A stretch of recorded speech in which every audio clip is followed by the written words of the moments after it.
Yo, what's up guys, it's Eber. Today I have a new build for you guys combining two different things. We're going to be combining Syntheseps with the close to melee perk, which is going to give you a 30% damage buff, and the close to melee glaive perk combined with Syntheseps is going to give you north of around, let's say, 230% damage buff.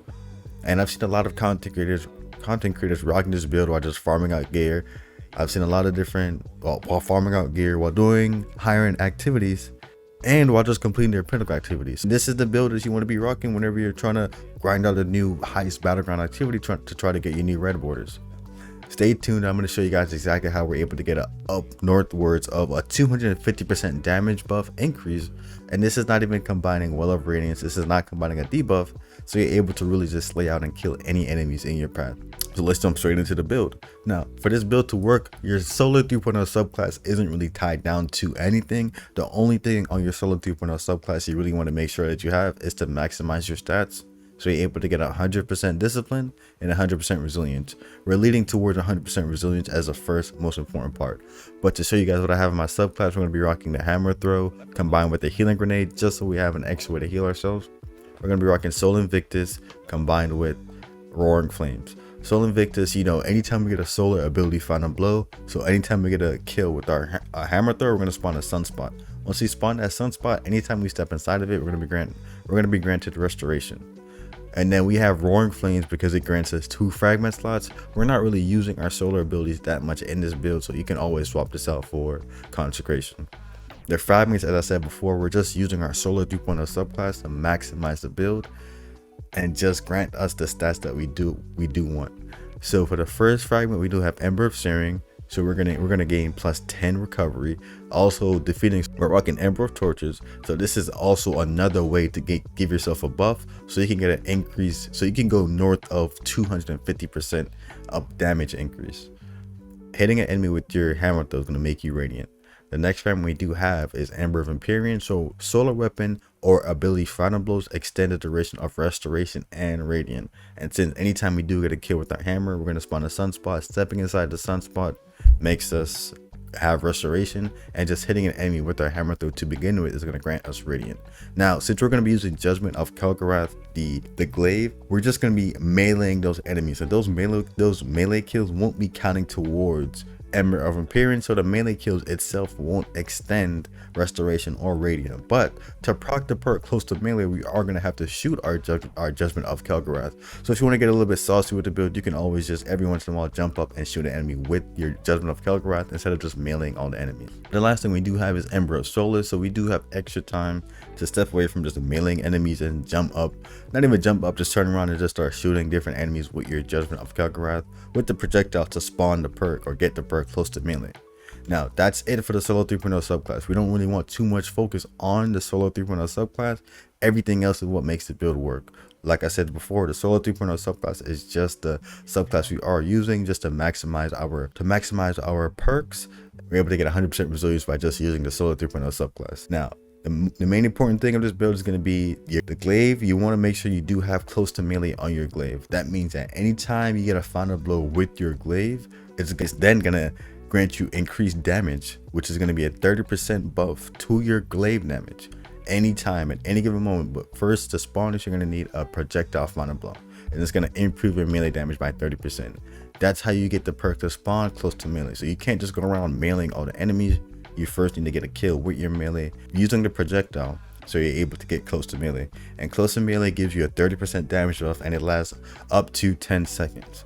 The next thing we want to combine this with is Syntheseps. So since Syntheseps gives you a 200% damage buff when you're surrounded by 3 or more enemies, you're kind of getting the idea now. Once you get the 200% damage buff from Syntheseps, you want to get a projectile kill with your Judgment of Kel'Garath, so you're able to get a 230% damage increase. The next thing we do have our Elemental Well mods. And now a lot of you guys told me you guys didn't have the Elemental Well mods, but now there's not really any excuses since Bungie unlocked all of the Elemental Well mods. So now you have the exact same well mods that I have.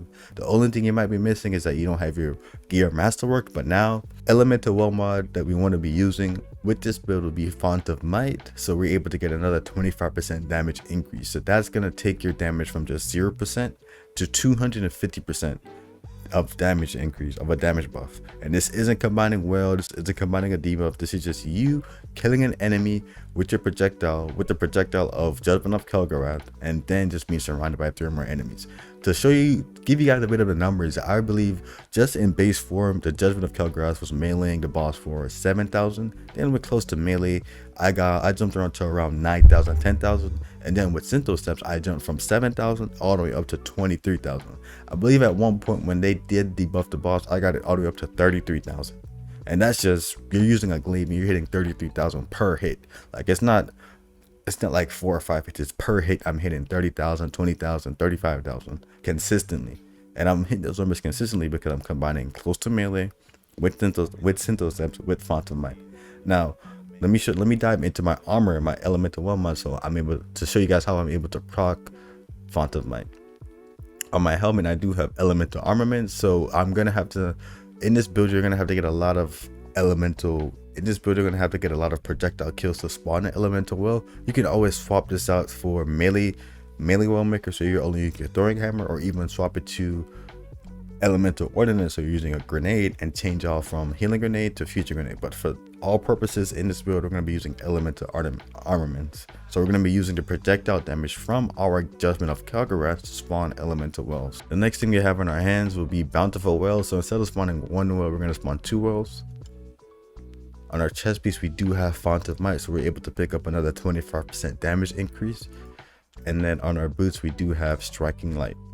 We're rocking Striking Light, so we do gain damage resistance while we're sprinting, and while we're charged with light, defeating a combat with melee damage or a sword spawns 1 overpower, but we're not becoming charged with light at all. We're just spawning elemental well mods, and then we're picking up those elemental well mods. The other thing we do have on this build that makes it work would be passive aggressive guard, so we do receive less damage from combatants that are close to us while we are wielding a glaive. And then we have picked up Well of Life, but you can always swap out Well of Life, since you are going to be granting yourself restoration if you do get melee kills with your hammer throw.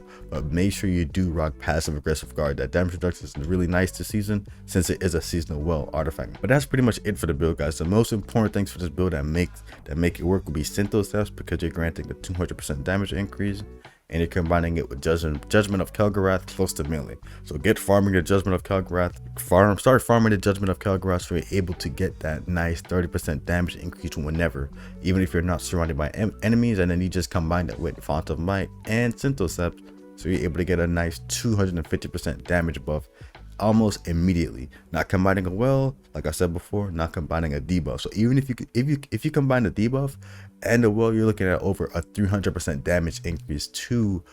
And that's pretty much it for the build, guys. I hope you guys enjoyed it. I do have a new Discord, so go follow the Discord down in the description. Please like, comment, and subscribe, and I'll see you guys in the next video.